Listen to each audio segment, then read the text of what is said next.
Selamat pagi pemirsa, apa kabar Anda di pagi hari ini? Senang sekali saya Heri Orun kembali menjumpai Anda dalam Berita Papua. Sejumlah informasi pilihan dan teraktual disiapkan tim redaksi kami. Berikut 3 berita utama kami sajikan untuk Anda.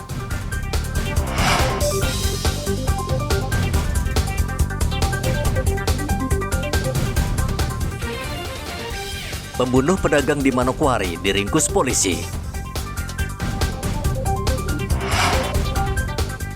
Polresta Jayapura Kota tetapkan 3 tersangka peracik miras oplosan yang tewaskan 4 orang.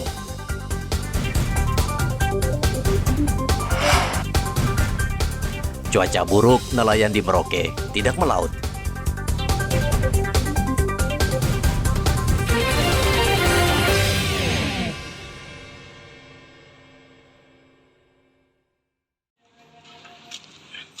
Polresta Manokwari meringkus pelaku pemalakan dan penikaman seorang pedagang di Pasar Borobudur Manokwari, Papua Barat hingga menyebabkan korban meninggal dunia. Tersangka ditangkap di Jalan Merdeka Manokwari dan langsung dibawa ke Mapolresta Manokwari. Pelaku dan korban sebelumnya cekcok karena pelaku meminta rokok dengan paksa. Korban akhirnya memberikannya rokok, namun setelah itu pelaku meminta uang Rp5.000 dan keributan akhirnya terjadi. Pelaku yang kesal menikam dahi dan leher sehingga korban meninggal dunia. Pelaku kemudian melarikan diri ke Pasir Putih dan membuang barang bukti pisau belati. Saat menikam korban, pelaku dalam keadaan mabuk minuman keras. Pelaku ini bersama temannya melakukan pemalakan. Awalnya sih sudah diberi, tapi habis itu terjadi miss lagi, terjadilah perkelahian ya. Belum sempat perkelahian lah, karena si korban ini sebenarnya membela diri. Kemudian si pelaku menyerang, menusukkan badik dia kena ke wajah korban pertama, wajah, tipis, baru itu ke leher ya. Nah, yang buat meninggal itu yang di leher itu. Anggota DPR Papua Barat meminta warga untuk mempercayakan kasus ini kepada kepolisian. Terutama Bapak Kapolresta dan seluruh jajaran, dan juga kepada pemerintah Kabupaten Manokwari yang dikomandani oleh Pak Bupati Manokwari, dengan seluruh kepala-kepala suku, seluruh ketua-ketua adat dan juga kerukunan-kerukunan yang ada di Manokwari untuk menjaga keamanan dan ketertiban sekaligus juga menjaga persaudaraan. Polisi juga meminta kepala suku dan tokoh masyarakat agar membantu menenangkan warga dan menyerahkan kasus ini untuk diproses sesuai dengan hukum yang berlaku. Dari Manokwari, Papua Barat, Edi melaporkan.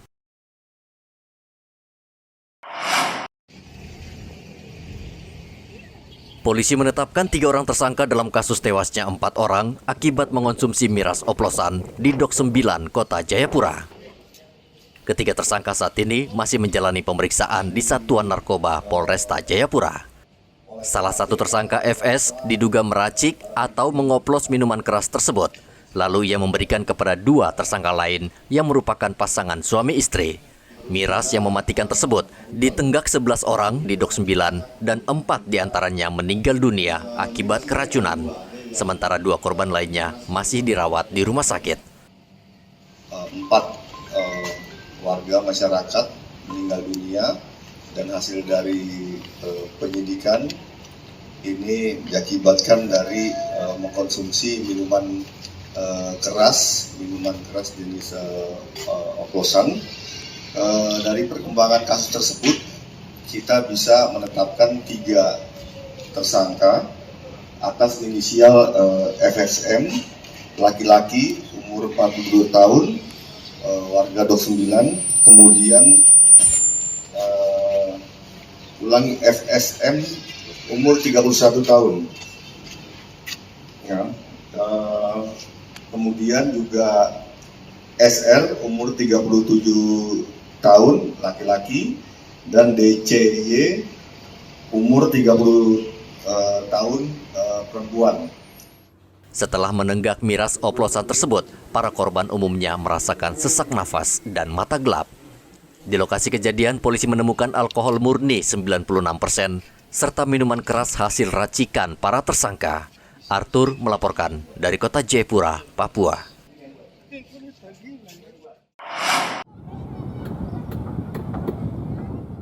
Sudah hari ketiga ini sebagian nelayan di Pantai Binaloka, Merauke, Papua Selatan tidak bisa melaut karena cuaca buruk kembali melanda perairan Merauke. Angin kencang serta gelombang laut mencapai 2 meter lebih dan disertai hujan lebat. Kondisi ini membuat nelayan berpikir 2 kali untuk mencari ikan karena taruhannya adalah nyawa. Namun tidak semua nelayan mau menahan diri. Sebagian ada yang tetap nekat mencari ikan karena mereka tidak memiliki tabungan atau persediaan untuk menghidupi keluarga mereka. Ya, keadaan sekarang ini nelayan karena terus terang kalau nelayan di sini bukan faktor dia tidak terkadang dia tidak pikirkan faktor cuaca lagi. Faktor keadaannya. Kalau keadaannya memang sudah kepepet artinya keadaan sudah ekonomi semua ya. serba kurang soal ekonomi serba ini itu tetap melaut. Melaut ya, memaksakan walaupun Ya, ada larangan walaupun ya. sekedar apa di luar karena sudah terbiasa memang. Terbiasa ya. Karena pelautnya kita di sini nelayan kan bukan yang baru saja ini sudah puluhan tahun. Puluhan tahun ya. Jadi sudah terbiasa. Tapi ada juga yang tidak melaut ya. Ya ada yang tidak melaut ya itulah yang masih menganggap dirinya masih ada. Masih ada kelengkapan, masih ada semua.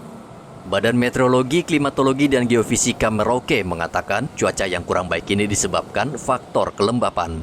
Awan tebal dan hujan yang turun di Merauke selama sepekan terakhir hanya bersifat lokal karena Papua Selatan masih dalam musim kemarau. 3-4 hari ke depan diperkirakan Kabupaten Merauke dan sekitarnya masih berpotensi terjadi hujan lokal atau hujan tidak merata khususnya pada siang dan sore hari.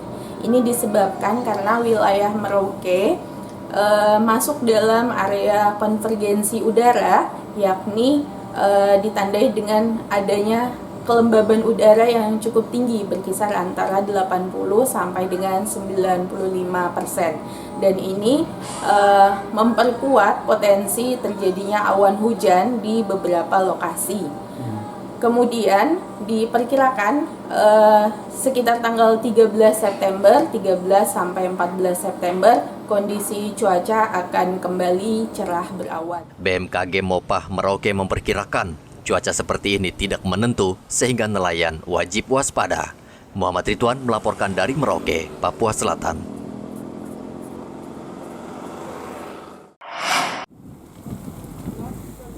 BMKG Mopah Merauke memperingatkan bahaya kebakaran hutan akibat musim kemarau saat ini.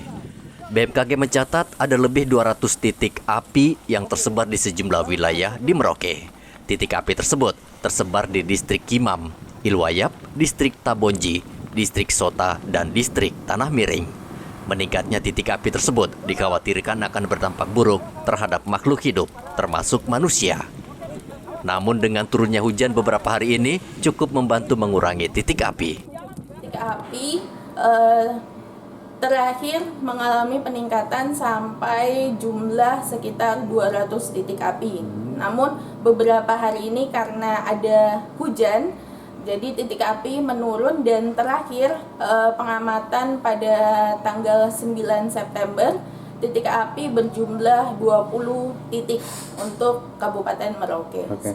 Nah, terbesar itu 200 lebih itu ada di wilayah mana, Ibu? 200 lebih itu biasa terdeteksi hampir di seluruh distrik, terutama distrik Wan, Tabonji, kemudian distrik Kimam, distrik Nolkenjerai, distrik Sota, kemudian Jagebob dan sekitarnya. BMKG Mopah Merauke menghimbau warga untuk tidak membuka lahan dengan cara membakar atau membakar sampah sembarangan. Karena saat musim kemarau, api dengan mudah menjalar membakar kawasan hutan dan ilalang. Muhammad Ridwan melaporkan dari Merauke, Papua Selatan.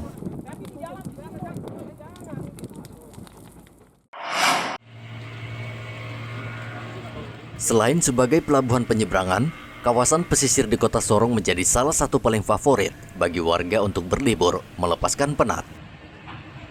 Saat ini kondisi pelabuhan sangat memprihatinkan. Pelabuhan Karembo yang selama ini indah, saat ini dipenuhi sampah sehingga merusak keindahan kawasan pesisir ini. Daud Warnares, salah satu warga yang tinggal di daerah ini, sedih dengan kondisi Pelabuhan Karembo. Daud menyayangkan sikap pemerintah yang seolah tidak peduli dengan sampah yang mengotori Pelabuhan Karembo. Padahal kawasan ini tempat warga Kota Sorong bersantai menikmati pemandangan laut. Ia dan warga lain rela menyingkirkan sampah yang ada di sekitar area pelabuhan agar daerah ini bersih kembali. Ya, kami di sini anak-anak parkiran yang biasa perhatikan sampah-sampah di sini. Kami jaga bikin bersih sampai di pantai-pantai di bawah sana. Kalau mau sampah tumpuk-tumpuk di sini ya, kami ada bapak satu yang sudah bantu kami. Dia biasa datang ke sini ambil kantong plastik, pakai si sampah ngantar ke pantai. Dia melihat kondisi begini, tanggapan Bang? Kondisi seperti sekarang ini ya, kalau bisa ya kami minta bantu dari pemerintah, bisa sediakan tempat sampah kah, supaya kami bisa angkat sampah itu bisa taruh di atas itu. Tapi kalau untuk saya tempat sampah yang bisa, yang seperti tong begitu, untuk bisa dibakar langsung, supaya sampah itu sampai di sini tinggal kita bikin tempat bakar, langsung dibakar saja. Jadi kalau memang yang bisa dibakar ya dibakar, kalau yang tidak bisa diangkat yang kantong, nanti kita tempatkan di sini. Kalau ada mobil yang datang tinggal dimuat saja. Karena tempat parkiran ini kan kalau masyarakat lihat kalau sudah kotor begini kan mereka tidak bisa datang mandi lagi. Oh, biasa warga mandi di sini? Iya. Tapi ini sudah kotor begini mereka tetap pindah di sebelah sana. Sedangkan di sebelah sana batu-batu. Di bawah sini ada tempat bagus untuk mereka bisa mandi-mandi. Sedangkan untuk sampah-sampah di laut, Daud meminta bantuan pemerintah. Selain itu, Daud juga menyarankan pemerintah agar memberikan edukasi atau penyuluhan tentang kebersihan kepada warga, sehingga wilayah pesisir Kota Sorong menjadi seperti sedia kala, bersih dan indah. Topan melaporkan dari Sorong, Papua Barat Daya.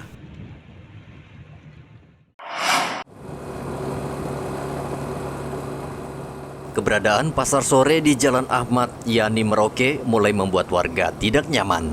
Pasalnya aktivitas padat di pasar sore ini menyebabkan lalu lintas di jalan macet dan tersendat. Pedagang membuka lapak di tepi jalan dan memakan badan jalan yang sudah sempit sehingga menyulitkan kendaraan untuk melintas. Apalagi truk yang sudah menjadi langganan melintasi jalan ini. Pasar sore ini memang sejak dulu terkenal semrawut dan jorok. Padahal tidak jauh dari pasar ini berdiri kantor bupati, kantor Satpol PP, dan dekat monumen kapsul yang belum lama diresmikan Presiden Joko Widodo. Kalau saya jelas ikut pemerintah, namanya kita ini masyarakat. Jangan harap itu yang terlalu mepet jalan. Menghalangi Pak ya? Kita kadang-kadang kebingungan mau belok ini macet, belok sini macet, tidak bisa apa-apa. Kadang penumpang, Bapak ini sama ke rumah sakit bagaimana kita putar balik? Kita bagaimana ini kita sudah ini mau putar balik juga, mobil banyak di belakang, jadi full ya, motor banyak di depan, apalagi tidak bisa maju, tidak bisa mundur. Memang betul, karena ini terlalu makan jalan juga tuh. Terlalu makan jalan lagi, jadi harus kita bisa masuk sedikit ke dalam. Itu kalau sore lagi tuh lebih ramai lagi Bang ya? Sore lebih ramai lagi, tutup jalan, tutup ini. Iya, seperti. Jadi apa harapan Abang sebagai warga masyarakat? Iya, kami minta dari pemerintah saya supaya bisa jangan kalau ke jalan ya. Iya. Pemerintah Kabupaten Merauke berencana akan menata kembali pasar sore agar terlihat lebih ramah dan elok. Rencana ini tentu disambut baik pedagang. Lihat bahwa pasar ini kan akan dirapikan gitu ya. Nah, menurut Abang seperti apa baiknya? Ini kan penjual banyak ya. Ya, jadi tujuan kami, harapan kami di sini, pemerintah daerah juga jangan hanya cuma ini kita mau merubah, tapi tidak urus dia punya manajemen administrasi baik, plus kemarin kan ada warga penjual yang baku debat. Untuk itu kita minta ke pemerintah daerah supaya turun lihat lebih detail bagaimana atur dia punya blok stand, terus dibongkar, terus ditata sekalian dikasih nama ini orang ini punya sehingga jelas sapunya yang ini. Kalau kita masyarakat sendiri pasti akan terjadi problem. Jadi maunya pemerintah yang atur, iya, pemerintah supaya atur. Aman ya. Nah, sebelum itu kan turun datakan dulu, sehingga bisa tertata rapi. Pasar sore merupakan pusat perbelanjaan yang menjadi andalan bagi warga Merauke untuk memenuhi kebutuhan sehari-hari. Aktivitas di pasar ini memang padat tidak hanya ibu rumah tangga yang kerap berbelanja di sini. Namun sebagian warga sepulang kantor juga mampir untuk berbelanja kebutuhan sehari-hari. Muhammad Ridwan melaporkan dari Merauke, Papua Selatan.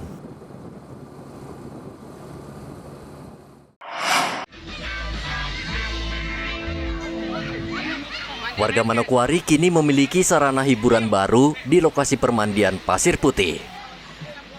Wahana olahraga air terdiri dari flyboard, donat, banana boat, dan jet ski.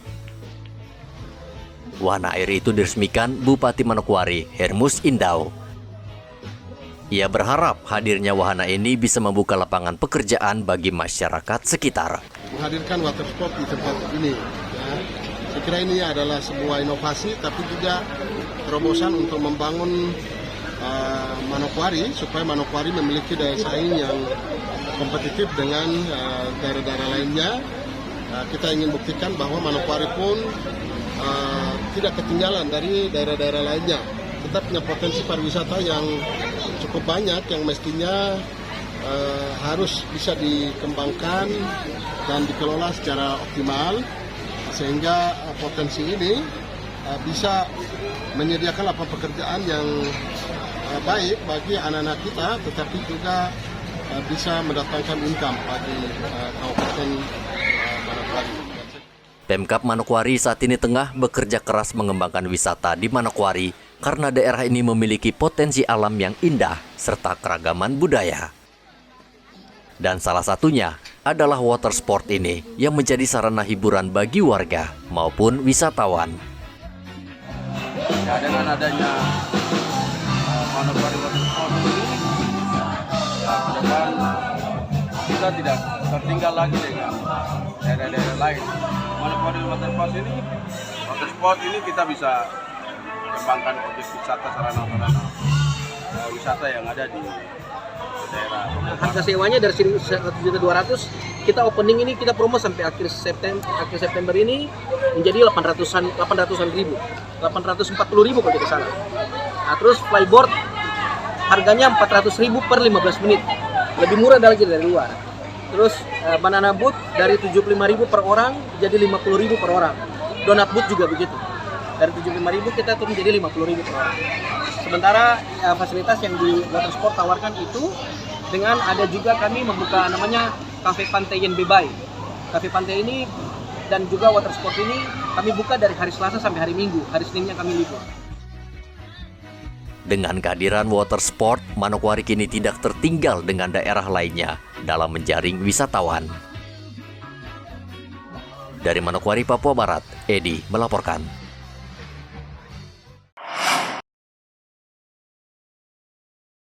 Memasuki bulan ketiga, prajurit yang bertugas di Kota Kenyam, Kabupaten Duga, Papua Pegunungan, terjun membantu masyarakat agar sejahtera.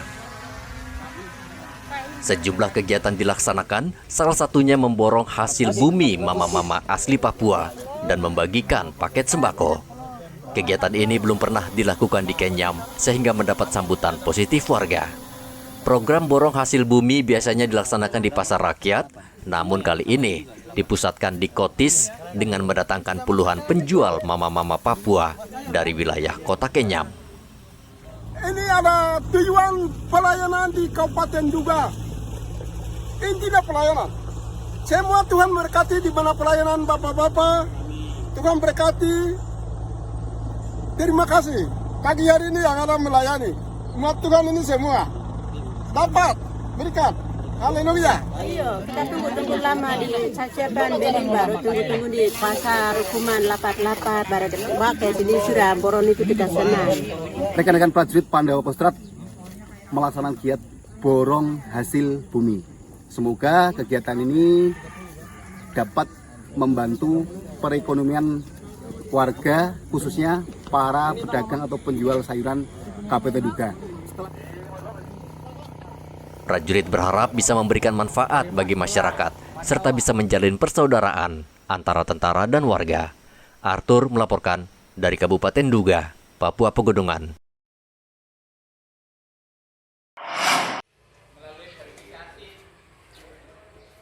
Kampung Nawaripi, Distrik Wania Timika, Papua Tengah, kembali mendapat bantuan langsung tunai atau BLT untuk pembagian selama 3 bulan, mulai dari bulan Januari, Februari, dan Maret 2023. Setiap bulan warga akan mendapat bantuan Rp300.000. Berarti untuk tahap pertama tahun ini, warga mendapat Rp900.000. Bantuan hanya diberikan kepada warga yang tidak mampu bekerja atau buta, serta tidak bisa lagi mencari nafkah, sehingga bantuan ini sangat terbatas, hanya disalurkan kepada 72 keluarga. Mulai 2021 pandemi itu, pembagian BLT di Kampung Nawarip ini ya, sampai hampir seribuan orang yang terima BLT. Tetapi tahun ini lain. Tahun ini lain karena pertama itu pandemi sudah berkurang, sudah tidak ada lagi. Yang kedua, bantuan BLT ini, bantuan langsung tunai kali ini tuh bantuan BLT ekstrim. BLT ekstrim ini berarti harus diberikan kepada orang memang yang sudah tidak bisa berdaya lagi, tidak bisa apa-apa lagi. Jadi makanya dari sekian ribu kakak di Kampung Nawaripis ini kita saring dia sampai hanya dapat 72 orang.